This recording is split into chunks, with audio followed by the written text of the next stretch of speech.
Hi, I'm Sarah, 28, and happily married to the love of my life, Mark. We're expecting our first baby, and life's been pretty sweet so far. We've got a charming little house in the suburbs, decent jobs, and now we're diving into the joys of parenthood: nursery decorating, baby clothes shopping, and everything in between.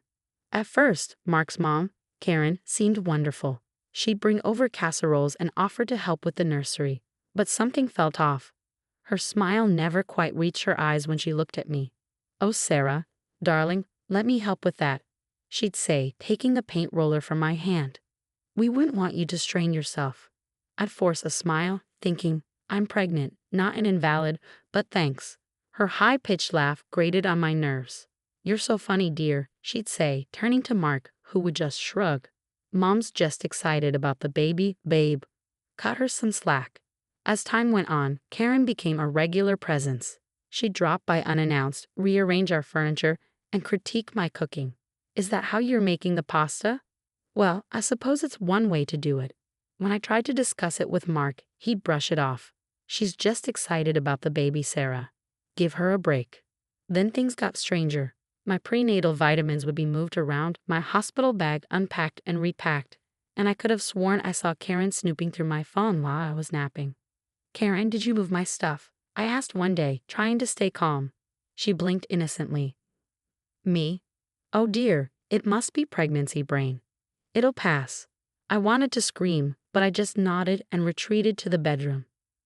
Maybe I was being paranoid, or maybe it was just hormones, but something felt deeply wrong. Then, in the middle of the night, it happened. A sharp pain ripped through my belly. "Mark, it's time." Everything became a blur. Mark scrambled for the car keys while I breathed through contractions, and somehow, Karen was there too, fussing over my hospital bag. "Don't worry, dear," she said as we rushed to the car. "I'll take care of everything." We arrived at the hospital like a whirlwind, me huffing and puffing, Mark looking pale, and Karen buzzing around like an unwelcome mosquito. "I need a room, stat," I yelled, gripping the reception desk. The nurses whisked me away to the delivery room, with Mark and Karen following close behind. Once I was settled, a nurse named Jessica came in with a calming presence. "Hi, Sarah, I'm Jessica. I'll be taking care of you today. Let's get you comfortable." I was grateful for her kindness, but then Karen chimed in. "Oh, I used to be a nurse. Maybe I could lend a hand." Jessica looked skeptical but remained professional. "That's kind of you, ma'am, but we've got it covered." Karen insisted, but I insist. "Sarah's like a daughter to me." I wanted to scream, "No, she's not." But another contraction hit, and all I could do was moan.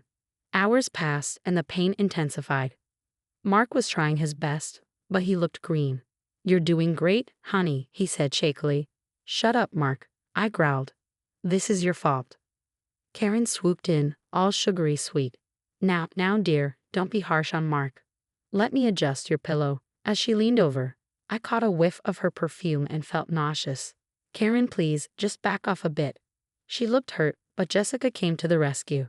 "Let's give Sarah some space. Mark, why don't you get some ice chips?" As Mark left, Jessica checked my vitals. "How are you feeling, Sarah?" "Like I'm being ripped apart," I groaned. "Is this normal?" Jessica patted my hand. "Every labor is different, but you're doing great.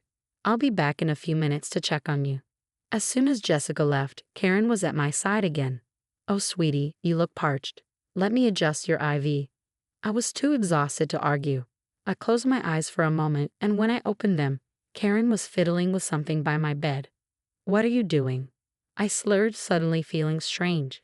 "Just making sure you're comfortable, dear," Karen said with a smile that didn't reach her eyes. My head started spinning, and the room began to blur. Something was terribly wrong. I tried to call out. My tongue felt heavy in my mouth. "Mark," I managed to whisper, but Karen's cold eyes loomed over me. "Shay, dear, just relax," she said, her voice eerily calm. Panic surged as I realized I couldn't move. The monitor began beeping frantically. Where was everyone? Where was Jessica? Just then, Jessica burst into the room, her eyes widening as she took in the scene. "What's happening here?" she demanded. Karen stepped back, feigning innocence. "I don't know. She just started acting strange," Karen said. Jessica rushed to my side, checking the monitors. "Sarah, can you hear me?" Squeeze my hand if you can hear me. I tried desperately, but I couldn't move. The last thing I heard was Jessica yelling, "Code Blue. We need a crash cart in here now."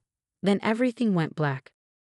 The baby. What about my baby? That was my last thought before I slipped into unconsciousness, betrayed by the one person who should have been protecting me. When I came to, I felt like I'd been hit by a truck. The room was spinning and voices sounded distant. I tried to open my eyes, but they felt glued shut. She's coming around. Sarah, can you hear me? Jessica's voice was a lifeline. I managed a weak yes. Thank God. I heard Mark's voice, full of relief. Sarah, baby, you scared us half to death. I finally pried my eyes open to see a room full of people. Mark looked like he aged 10 years. Jessica was checking my vitals, and there were a couple of unfamiliar doctors. In the corner, Karen looked nervously at the floor. What happened? I mumbled. Jessica leaned in, her expression serious. You had a severe reaction to something in your system. We had to perform an emergency C-section. My heart leaped. The baby? She's fine, Mark said quickly. She's in the ICU, but she's perfect. 7 pounds 2 ounces. I let out a breath I didn't realize I was holding. Mark nodded, tears in his eyes. We have a daughter, Sarah. I wanted to feel joy, but something was nagging at me. But what happened to me? Jessica exchanged a look with one of the doctors. We're still trying to figure that out. Your blood work showed dangerously high levels of medication that shouldn't have been in your system. Suddenly, it all came flooding back. Karen by my bedside, fiddling with my IV, the strange feeling that had come over me. I looked at Karen, who was edging towards the door. It was you, I said, my voice stronger now. You did something to my IV. The room went dead silent. Mark stared at his mother in disbelief. Mom? Karen tried to maintain her innocent facade. I don't know what you're talking about, dear. You must be confused from the medication. Jessica wasn't buying it. Actually, I saw you near Sarah's IV right before she crashed. Care to explain that? Karen's face hardened. I was trying to help. You people weren't doing your jobs properly by administering unauthorized medication. Jessica shot back. That's not helping. That's attempted murder. Mark looked like he was going to be sick. Mom, tell me this isn't true. Karen's facade finally cracked. She was going to take you away from me, Mark. This hussy was going to ruin everything. Jessica called out, we need security in here now. 2 burly security guards burst into the room. Karen made a desperate run for it but was quickly apprehended just outside the door. I could hear her screaming down the hall, you ungrateful brats. I was trying to protect our family. I slumped back into the bed, exhausted. Mark took my hand, his face a mix of shock and sorrow. Sarah, I'm so sorry. I had no idea. Save it, I said, my voice lacking anger, only fatigue. We'll deal with that later. I want to see our daughter. Jessica nodded. I'll bring her up from the ICU, but first, the police are here. They'll want to take your statement. As if on cue, 2 detectives walked in, notepads at the ready. Mrs. Johnson, I'm Detective Rivera. And this is my partner, Detective Chen. We'd like to ask you a few questions about what happened. I nodded, bracing myself. Ask away. Detective Rivera cleared his throat. Can you walk us through what you remember before you lost consciousness? I recounted everything, Karen's strange behavior, her insistence on helping, and the moment I saw her tampering with my IV. Jessica added her observations, including the suspicious timing of Karen's presence near my bed. Detective Chen scribbled furiously. We'll need to review the security footage. If what you're saying is true, Mrs. Johnson, your mother-in-law could be facing some serious charges. Mark spoke up, his voice shaking. I can't believe this is happening. My own mother. I squeezed his hand. We'll get through this, Mark. Together. Just then, a nurse walked in, pushing a small plastic bassinet. Someone here wants to meet her mommy, she said with a warm smile. As they placed my daughter in my arms, all the pain and fear of the past few hours melted away. She was perfect. Tiny fingers, a button nose, and a tuft of dark hair, just like Mark's. Hi, little one, I whispered, looking down at my daughter. I'm your mommy and I promise I'll always protect you. The next few days in the hospital were a whirlwind of feedings, diaper changes, and a steady stream of doctors, nurses, and police officers. Hope was a trooper through it all, sleeping peacefully while Mark and I tried to process everything that had happened. "How are you holding up, champ?" Jessica asked, popping in during her rounds. I gave her a weak smile. "Better, thanks to you. I don't know how to repay you for saving our lives." She waved it off. "Just doing my job." But I wouldn't say no to being Hope's honorary aunt. I laughed but quickly turned serious. "Any news on you now?"